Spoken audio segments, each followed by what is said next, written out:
आजाद पंजाब चाਹੁंदे, साझा पंजाब, खालिस्तान पंजाब। ਸਾਨੂੰ ਲੱਗ ਖਾਲਿਸਤਾਨ ਬਣਾਉਣ ਦਿਓ, ਸਾਨੂੰ ਲੱਗ ਪਾਕਿस्तान ਬਣਾਉਣ ਦਿਓ, पाकिस्तान ਨਾਲ जुड़ ਜਾਂਦੇ ਅਸੀਂ ਖਾਲਿਸਤਾਨ ਬਣਾ ਕੇ ਆਪਣਾ। 13 फरवरी की सुबह से ही हमें सोशल मीडिया के माध्यम से, टीवी मीडिया के माध्यम से ये देखने को मिला कि पंजाब और हरियाणा से बहुत सारे किसान दिल्ली की तरफ निकले आंदोलन के नाम पर इस आंदोलन की सच्चाई कितनी है, मतलब किसान के नाम पर जो ये आंदोलन हो रहा है उसमें सच्चाई कितनी है। क्योंकि जिस तरह से ये आंदोलन शुरू हुआ, चल रहा है, और कुछ चीजें हमें यहाँ पर ऐसी भी देखने को मिली जिसका कनेक्शन खालिस्तान के साथ है। तो कुछ सत्य, कुछ फैक्ट, कुछ प्रूफ इस वीडियो के माध्यम से मैं आपके सामने पेश करूंगा, जिसे देखने के बाद, जिसे जानने के बाद हर समझदार और जानकार व्यक्ति को ये आसानी से पता चलेगा कि किसानों के नाम पर जो ये आंदोलन हो रहा है उसमें किसान तो एक्चुअली है ही नहीं। किसानों के नाम पर जुटी हुई ये भीड़ कोई और ही है, और ये कहना बिल्कुल गलत नहीं होगा कि इसके पीछे कहीं ना कहीं खालिस्तान का हाथ है। बस आप इस वीडियो को पूरा देखें, आपको पता चल जाएगा कि किसानों के नाम पर होने वाला ये आंदोलन, या जो आंदोलन ये हो रहा है, उसके पीछे की असली हकीकत क्या है, असली सच्चाई क्या है। अब सबसे बड़ी बात कि हमारे देश में सबसे बड़ा आदर और सम्मान किसानों का है, और होना भी चाहिए। अब आपने भी आपके आसपास कभी किसान को देखा होगा, किस तरह का होता है किसान, किस तरह का उसका व्यक्तित्व होता है।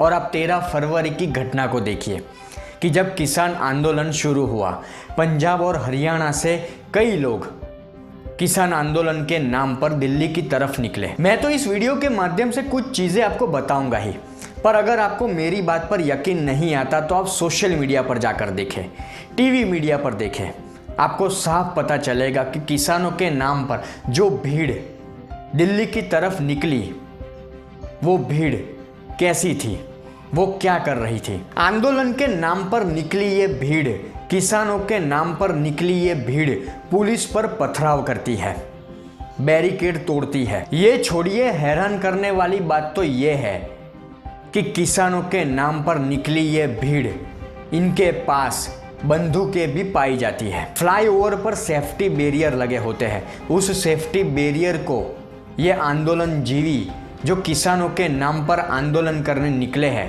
वो तोड़ते हैं। ऐसा किसान आपने कहीं देखा है?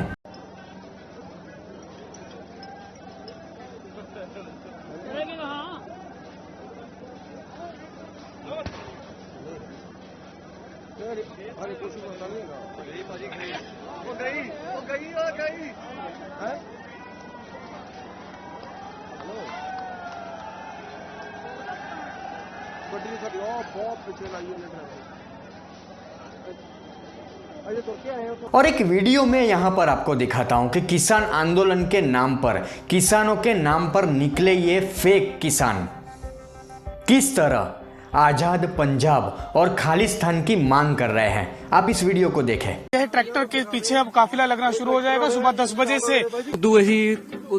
ਹੁਣ ਇਹ ਤੋਂ ਗਵਾ ਕੇ ਅਸੀਂ ਇਹਨਾਂ ਤੋਂ ਕੀ ਉਮੀਦ ਰੱਖਦੇ ਹਾਂ? ਸਾਨੂੰ ਇਹਨਾਂ ਤੋਂ ਕੋਈ ਉਮੀਦ ਨਹੀਂ ਹੈਗੀ। ਅਸੀਂ ਆਜ਼ਾਦ ਪੰਜਾਬ ਚਾਹੁੰਦੇ, ਸਾਂਝਾ ਪੰਜਾਬ, ਖਾਲਿਸਤਾਨ ਪੰਜਾਬ। ਵੀਰੇ ਆਪਣੀ ਜੋ ਮੋਦੀ ਸਰਕਾਰ ਹੈ ਵੀਰੇ, ਇਹ ਪੰਜਾਬ ਨੂੰ ਚੰਗਾ ਸਾਂਭਦੀ, ਤੇ ਪੰਜਾਬ ਨੂੰ ਚੰਗਾ ਨਹੀਂ ਸਾਂਭਦੀ ਤਾਂ ਸਾਨੂੰ ਛੱਡ ਦਿਓ, ਸਾਨੂੰ ਲੱਗ ਖਾਲਿਸਤਾਨ ਬਣਾਉਣ ਦਿਓ, ਸਾਨੂੰ ਲੱਗ ਪਾਕਿस्तान ਬਣਾਉਣ ਦਿਓ, पाकिस्तान ਨਾਲ जुड़ ਜਾਂਦੇ ਅਸੀਂ ਖਾਲਿਸਤਾਨ ਬਣਾ ਕੇ ਆਪਣਾ। अब बात पॉलिटिकल व्यू से इस आंदोलन को देखने की, तो जब से किसानों के नाम पर कुछ संगठनों ने या कुछ लोगों ने इस आंदोलन का ऐलान किया, तब से आप देखिए सोशल मीडिया पर कांग्रेस के सारे नेता, आम आदमी पार्टी के नेता इसको लगातार प्रमोट करने में लगे हैं। आज भी आप सोशल मीडिया पर देखें, कांग्रेस के नेता, आम आदमी पार्टी के नेता इसे प्रमोट कर रहे हैं, इस आंदोलन को बढ़ावा दे रहे हैं। अब सिंपल समझने वाली बात है कि लोकसभा चुनाव नज़दीक है और लोकसभा चुनाव में कांग्रेस बुरी तरह हारने वाली है। ज़्यादा से ज़्यादा कांग्रेस को इस लोकसभा चुनाव में 40 या 50 सीटें मिलेगी, उससे ज़्यादा नहीं मिलने वाली। कांग्रेस को भी ये बात पता चल चुकी है। तो अब कांग्रेस क्या करे? पिछले 1.5 साल में कई प्रोपोगेंडा, कई एजेंडा वो मोदी सरकार के खिलाफ चला चुकी है।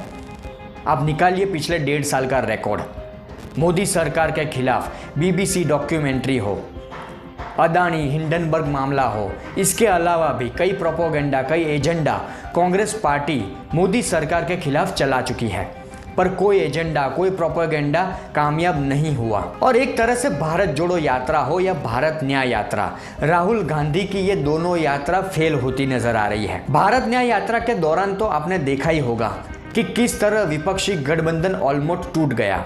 यहाँ तक कि बड़े बड़े कांग्रेसी नेता, बाबा सिद्दीकी हो, हाल ही में अशोक चौहान हो महाराष्ट्र से, सब ने कांग्रेस पार्टी का साथ छोड़ दिया, कांग्रेस पार्टी का हाथ छोड़ दिया, कांग्रेस पार्टी से किनारा कर लिया। कांग्रेस पार्टी पूरी तरह टूट चुकी है, पूरी तरह बर्बाद हो चुकी है। और आगे मैंने कहा उस तरह लोकसभा चुनाव में 40 या 50 सीट मैक्सिमम, उससे ज़्यादा आने वाली नहीं है। तो ये आखिरी दाव एक तरह से रहा था कांग्रेस पार्टी के पास कि किसानों के नाम पर मोदी सरकार को बदनाम करो। पर झूठ होता है वो ज़्यादा नहीं टिकता, कहीं ना कहीं से सत्य बाहर आ ही जाता है। और इसी के चलते सिर्फ आधे दिन में, 13 फरवरी की बात कर रहा हूँ, सिर्फ आधे दिन में ये साफ हो गया सोशल मीडिया के माध्यम से, टीवी मीडिया के माध्यम से, कि ये आंदोलन पूरी तरह फेक है। किसानों के नाम पर चलने वाला ये आंदोलन, जिसके पीछे कहीं ना कहीं खालिस्तानी मूवमेंट का हाथ है। और आप सबको पता ही होगा, हर जानकार व्यक्ति को पता ही होगा कि पिछले 4-6 महीने से अमेरिका में बैठा पन्नू खालिस्तानी नेता किस तरह मोदी सरकार को धमकी दे रहा है, भारत को धमकी दे रहा है, दिल्ली में ये करूँगा, दिल्ली में वो करूँगा, इस तरह की बातें कर रहा है। और जिस तरह कांग्रेस की मैंने बात की, तो कांग्रेस का कनेक्शन अमेरिकी उद्योगपति सोरोस के साथ सामने आया था जब अदानी हिंडनबर्ग का मामला सामने आया था कि कांग्रेस और सोरोस का मामला, नाता बहुत पुराना है, वो भी अमेरिका का एक बड़ा बिजनेसमैन है। तो इन सारी चीज़ों को अगर हम मिलाकर देखें तो कोई हैरान करने वाली बात नहीं है। साफ पता चलता है कि ये किसानों के नाम पर जो आंदोलन हो रहा है मोदी सरकार को बदनाम करने के लिए, उसके पीछे किसका हाथ है। और किसानों के नाम पर होने वाले इस आंदोलन में ना सिर्फ खालिस्तानी मूवमेंट की बात हो रही है, खालिस्तान समर्थन की बात हो रही है, इसके अलावा भिंडरानवाला जो खालिस्तानी नेता रह चुका है, उसकी तस्वीरें भी दिखने लगी है, उसके तस्वीरें वाले झंडे भी साफ नजर आने लगे हैं। कि एक वीडियो सामने आया जिसमें अंबाला के शंभू बॉर्डर के पास किसान अपने ट्रैक्टर को लेकर फतेहगढ़ साहिब से आ रहे हैं। अब इस ट्रैक्टर की लाइन में जो दूसरे नंबर का ट्रैक्टर या ट्रक है, उसके पीछे झंडा लगा है पीले कलर का, जिसमें खालिस्तानी आतंकी भिंडरानवाले का फोटो लगा है। और जिस तरह से ये आंदोलन हो रहा है,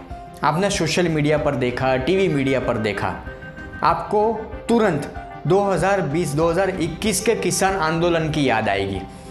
आपके जहन में वो तस्वीरें आएगी कि जब भीड़ पथराव करती थी, तिरंगा का अपमान करती थी। आप सबने देखा होगा उस वक्त किसान आंदोलन के वक्त कि किस तरह लाल किले पर खालिस्तानी ध्वज को लगाने की एक कोशिश की गई थी, एक गंदी हरकत की गई थी। ऐसे तो बहुत सारे प्रूफ इस आंदोलन को लेकर आपको सोशल मीडिया पर आसानी से मिल जाएंगे, जिसमें आपको पता चल जाएगा, साफ पता चल जाएगा कि ये किसानों के नाम पर जो आंदोलन हो रहा है उसमें किसान तो है ही नहीं, वो भीड़ है जो किसी राजनीतिक पार्टी के हुक्म से, जो किसी राजनीतिक पार्टी के पैसों से माहौल बिगाड़ने की कोशिश में लगी है या नरेंद्र मोदी की सरकार को बदनाम करने की कोशिश में लगी है। और कहीं ना कहीं इसके पीछे पॉलिटिकल पार्टी के साथ साथ खालिस्तानी मूवमेंट का भी हाथ है, खालिस्तानी समर्थक या खालिस्तानी नेताओं का भी बैकअप है।